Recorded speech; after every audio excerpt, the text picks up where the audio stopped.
Bueno, a mí personalmente no me gusta festejar la muerte de nadie, pero también creo que la muerte nos redime a las personas. Y lamentablemente Menem se fue dejando con Río Tercero una deuda muy grande.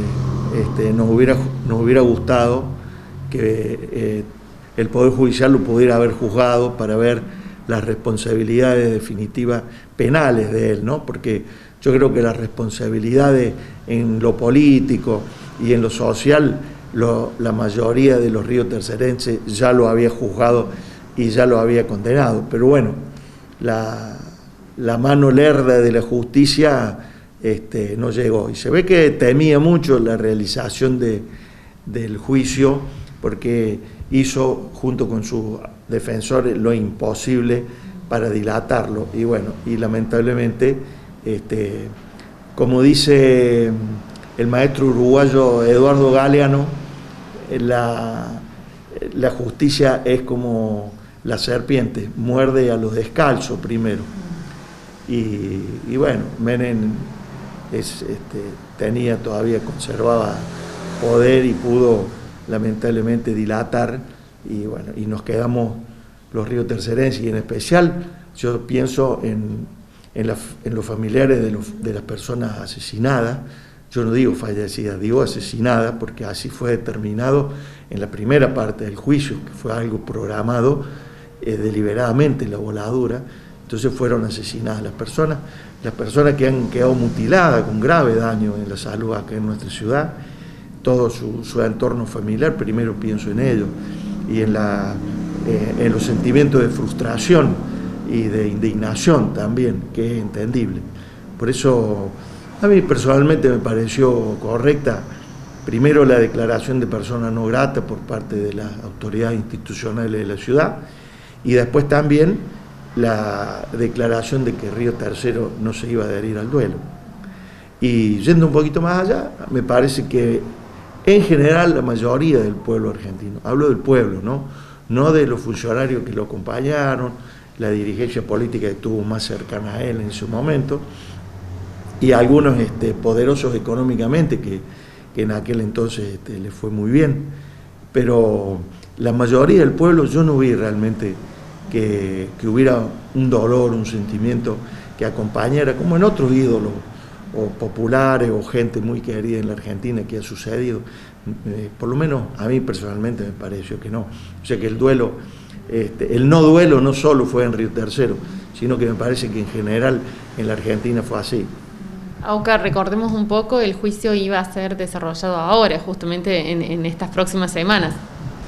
Bueno, la investigación penal del atentado de la fábrica militar, tuvo dos partes. Se dividió en un momento porque si no, y menos mal que así fue, porque si no hubiéramos tenido que esperar hasta poder llegar a juicio a los 5 imputados que quedaban, y el Poder Judicial decidió que se iba a hacer el juicio contra 4, que ya había quedado firme en la realización del juicio, y el que seguía todavía peleando para salir desincriminado era Menem. Entonces se hizo la primera etapa, el juicio contra 4, que fueron condenados, que actualmente están cumpliendo la condena. Uno de ellos lamentablemente falleció por COVID, González de la Vega, y los otros 3, Franque, Cornejo Torino y Gato, están cumpliendo la condena que el Tribunal Oral 2 de Córdoba, federal, les impuso.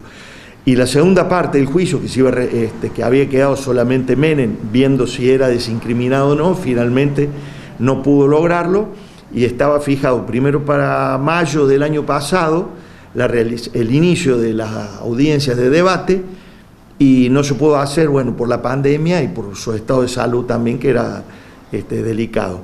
Y bueno, y ahora estaba previsto para el 24 de febrero la iniciación de la audiencia del juicio, y bueno, lamentablemente falleció y no lo pudimos hacer.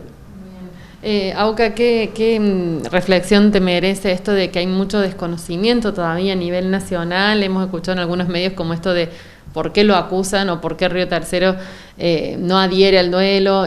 Todavía hay como dudas o vestigios de dudas o de no saberlo, de desconocimiento.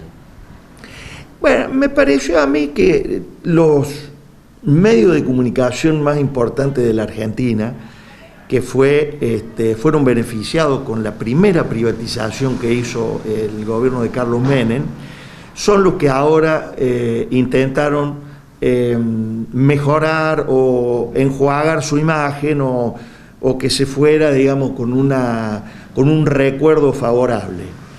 Creo que hicieron ese esfuerzo pocas horas, porque ya me da la sensación que el tema finalizó. Pero de todas maneras, como te decía recién, creo que para la mayoría del pueblo argentino, los sin nombre, los nadie, los comunes, no hubo ningún sentimiento de dolor. Esa es la impresión que tengo, a pesar de que es cierto, y a mí también me llamó la atención, como vos decís, que en las primeras horas hubo todo un intento de que se fuera recordado de la mejor manera. ¿Qué le queda a Río Tercero, AUCA? Bueno, creo que lo que queda para destacar es la memoria. Creo que por más que haya pasado tanto tiempo, que por más que el principal responsable, por lo menos para nosotros que trabajamos desde la querella, físicamente ya no esté, lo que sucedió acá en la Argentina fue producto de un alineamiento internacional del país que habría que revisar y no personalmente no volver a realizarlo, porque nos involucramos en conflictos que están muy lejos de la Argentina y que tuvieron su repercusión interna. Y también para que, bueno, en lo que tiene la responsabilidad, estos hechos de corrupción tan enormes como lo que sucedió con la venta ilegal de armas y la posterior voladura a Río Tercero para ocultar aquello, no nos vuelvan a suceder, ¿no es cierto? Creo que esa es el principal, digamos, la principal tarea que tenemos los riotercerenses y las generaciones más jóvenes para los años que vienen. Porque la verdad es que Río Tercero fue un antes y un después del 3 de noviembre de 1995.